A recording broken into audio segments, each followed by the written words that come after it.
दोस्तों नमस्कार। आज हम बात करेंगे जो पालघर में साधुओं के ऊपर जो लिंचिंग की गई है। पुलिस का रोल आप देख सकते हैं कि यहां पर कैसा देखने को मिला। पुलिस का जो रोल है वो मानवता को चीर चीर करने वाला है। पुलिस जबकि आपकी सुरक्षा में होती है और पुलिस उल्टा उन साधुओं को उन लोगों को सौंप रही थी, हाथ को झटक रही थी। ये पुलिस का रोल रहा है। यहां पर किस दबाव में पुलिस थी, मतलब किसका पैसा प्रेशर था कि उन साधुओं की सुरक्षा नहीं कर पाई। सबसे बड़ा सवाल यहां पर खड़ा होता है।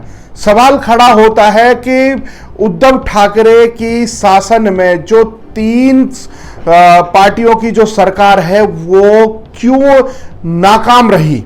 सबसे बड़ा सवाल यहां पर ये खड़ा होता है। और फिर सबसे बड़ी बात यहां पर खड़ी होती है ये कि जब इनके ऊपर पथराव किया गया और इनको मारना पीटना शुरू किया गया तो पुलिस को देखकर इनका एक हौसला बढ़ा कि शायद अब बच जाएंगे। पुलिस का रोल वहां पर देख करके आंखें नम हो जाती हैं, खून खौल उठता है कि किस तरह का यहां पर व्यवहार उन साधुओं के साथ किया गया। अब सबसे बड़ी बात है कि जो उद्धव ठाकरे हैं, दो पुलिस वालों को सस्पेंड कर देते हैं। क्या उन लोगों की जान के साथ जो खिलवाड़ किया गया है, पुलिस को सस्पेंड करने से यह भरपाई हो पाएगी? यह सबसे बड़ा सवाल खड़ा होता है। यहां पर जो देखने को मिला है, जो वीडियोस देखने को मिली हैं, 3-4 वीडियोस जो सोशल मीडिया पर वायरल हैं, पूरे विश्व में उन वीडियो की आलोचना हो रही है। तो उन वीडियो को देख करके ये एहसास होता है कि मानवता कहीं मर चुकी है।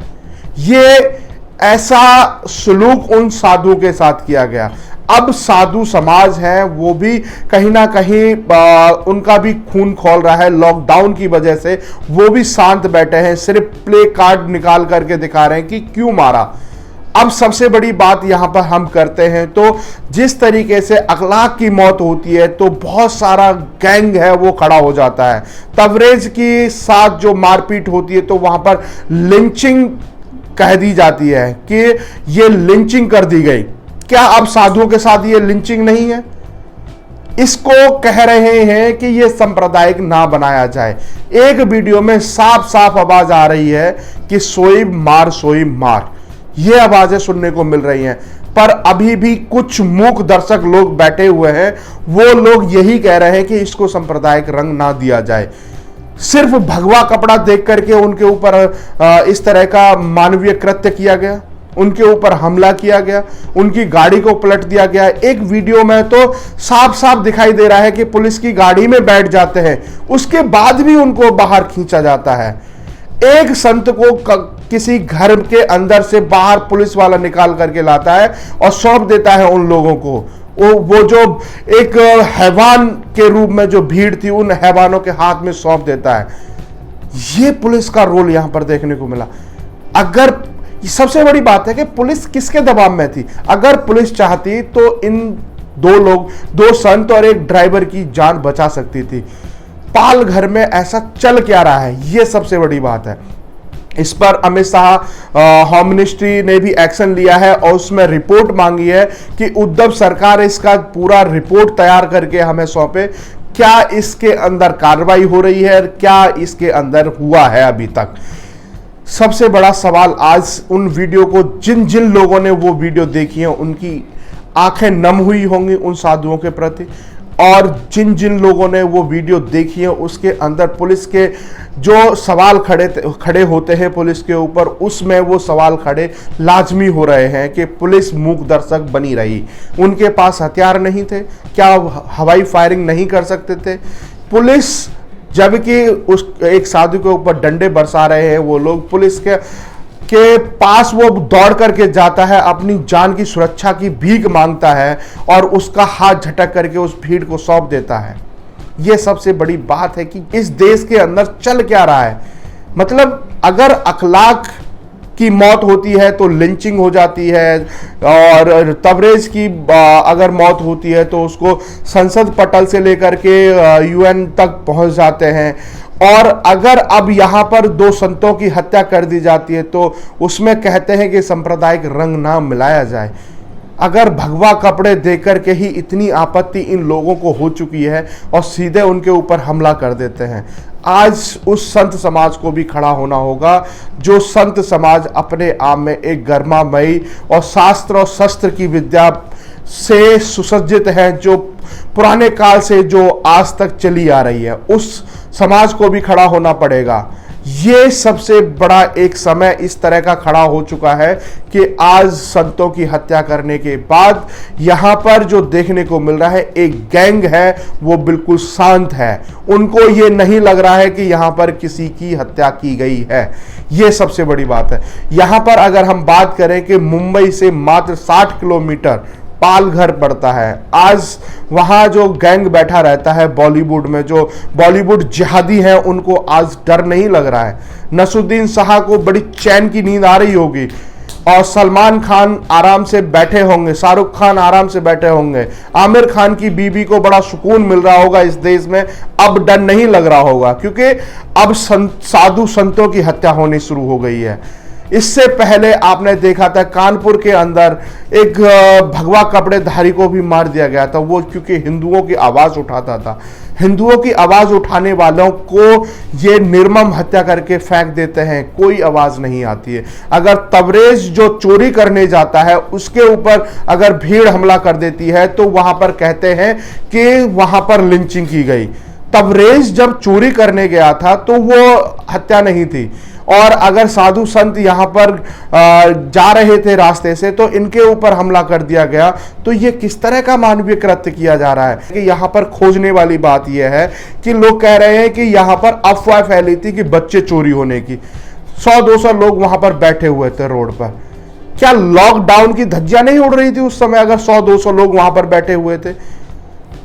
उद्धव सरकार को यह सोचना चाहिए, वहां की पुलिस को यह भी जिम्मेदारी दी गई होगी कि लॉकडाउन का पूरी तरह से पालन करें, क्योंकि मुंबई सबसे ऊपर है, महाराष्ट्र सबसे ऊपर आ रहा है कोरोना वायरस में। तो यह सबसे बड़ी जिम्मेदारी उस पुलिस को दी गई थी। तो 100-200 लोग इकट्ठे क्यों हुए, यह सबसे बड़ा सवाल खड़ा होता है। अगर 100-200 लोग वहां पर खड़े होते हैं इस चक्कर में कि वहां पर अफवाह फैली कि बच्चों की चोरी हो रही है, तो पुलिस की क्या जिम्मेदारी थी? पुलिस की सिर्फ ये जिम्मेदारी थी कि अगर भीड़ संतों के ऊपर हमला कर रही है तो उनको हाथ झटक करके भीड़ को सौंप देना, यही जिम्मेदारी रह गई थी। और उद्धव सरकार है उनको सिर्फ बर्खास्त कर देती है। इससे काम चलेगा क्या? एक नजीर पेश होनी चाहिए इस कृत्य के ऊपर कि देश के अंदर अगर किसी इंसान की अगर इस तरह से निर्मम हत्या की जाती है तो अब इस कृत्य के बाद एक नजीर पेश होनी चाहिए, और जो कोई भी ऐसी हिमाकत करे उसको सीधी की सीधी फांसी की सजा होनी चाहिए, क्योंकि किसी ने भी अधिकार नहीं दिया किसी की जान लेना। आप इस तरह से एक टोल बनाएंगे और किसी को भी निर्मम हत्या कर देंगे, किसी को अधिकार नहीं है कि किसी की जान ले लें। अगर सरकार की भी जिम्मेदारी बनती है ऐसे लोगों के ऊपर कड़ी से कड़ी कार्रवाई करे। पुलिस अगर एफआईआर दर्ज करके 110 लोगों को गिरफ्तार करती है तो उनके नाम घोषित क्यों नहीं करते? ये लोग पकड़े गए क्यों नहीं एफआईआर शीट को बाहर पब्लिक करते? ये सबसे बड़ी बात है, क्योंकि यहां पर जिस तरीके से निर्मम हत्या की गई है, एक समुदाय के लोगों की आवाजें वहां से आ रही हैं कि सोई मार। इस वजह से इस मामले को पहले तो दबाने की कोशिश की गई, जबकि यहां पर सोशल मीडिया इतना एक्टिव है तो सोशल मीडिया ने इस चीज को उठाया, तब जाकर के मीडिया चैनल वाले जो लोग हैं, जो एक वो भी कहीं ना कहीं प्रोपेगेंडा चला रहे थे कि यहां पर सांप्रदायिक रंग ना डालें और ये यहां पर भीड़ ने अफवाहों के चलते इन लोगों को मार दिया। तो इस तरह का प्रपंच यहां पर चलाया गया मीडिया की तरफ से। अब ये मीडिया सेट करता है कि किस चीज को किस तरीके से उठाना है। अगर तबरेज की मौत होती है तो उसको लिंचिंग ठहरा दिया जाता है, अखलाक की मौत होती है तो उसको लिंचिंग ठहरा दिया जाता है। अगर आसिफा वाला मामला होता है तो वहां पर भी सेट किया जाता है। अगर हमारे देश के अंदर अगर यहां पर टिंकल के साथ कुछ होता है तो वहां पर दूसरे नजरिए से मीडिया काम करती है, और अगर यहां पर साधु संतों की अगर मौत होती है तो यहां पर मीडिया सेट करती है कि हमें क्या दिखाना है। यह सबसे बड़ी बात है। यहां पर इसको कह रहे हैं कि सांप्रदायिक रंग ना दिया जाए, ये एक लिंचिंग नहीं है, यहां पर अफवाहों के चलते इन लोगों को मारा गया। क्या वहां पर पुलिस नाकाम थी। उद्धव ठाकरे की सरकार के नाक के चलते लॉकडाउन का पालन नहीं किया जा रहा था। अगर वहां पर अफवाहें थी तो पुलिस क्या कर रही थी? वहां पर 100-200 लोगों को भी इकट्ठा होने में समय तो लगा होगा। अगर समय लगा तो वहां पर पुलिस क्या कर रही थी? उनको बचाने के लिए वहां पर लॉकडाउन का, पहली बात तो यह है कि पुलिस को लॉकडाउन का पालन कराना चाहिए था। एक साथ तो खड़े ही नहीं हो सकते क्योंकि जिस तरह की महामारी यहां पर फैली हुई है। तो यह सबसे बड़ी बात है कि पुलिस किसके दबाव में काम कर रही है वहां पर। पाल घर में अगर आखिरकार चल क्या रहा है, जिस तरीके से सोशल मीडिया है, सोशल मीडिया के माध्यम से बहुत सारे ऐसे तथ्य सामने आ रहे हैं, उसकी भी केंद्र सरकार को जांच कराने की बहुत जरूरत है। और अगर जरूरत है तो इस पर कड़ा एक्शन भी लेना होगा। आज साधु संतों के साथ इस तरह का निर्मम हत्याकांड किया गया है, इसको देख करके आंखों में आंसू, खून खौल उठता है कि जिस तरीके से उन बुजुर्ग लोगों के ऊपर इन लोगों ने जो लाठी डंडे बरसाए हैं, और पुलिस का रवैया देख करके तो इतना गुस्सा आता है कि आप कुछ भी कहने के लिए तैयार हो सकते हैं। पुलिस के जो लोग हैं वो हाथ झटक करके उनको पकड़ा देते हैं। तो ये साधु संतों की हत्या नहीं, ये हिंदुत्व के ऊपर एक कुठाराघात किया जा रहा है। भगवा फोबिया के कारण इस तरह के कृत्य किए जा रहे हैं। यहां पर एक माइंडसेट किया जा रहा है, और अगर धर्मगुरु हैं यहां पर, उनको निकल के आना चाहिए, उनको साथ देना चाहिए। तबरेज के साथ होता है तो सारा गैंग खड़ा हो जाता है।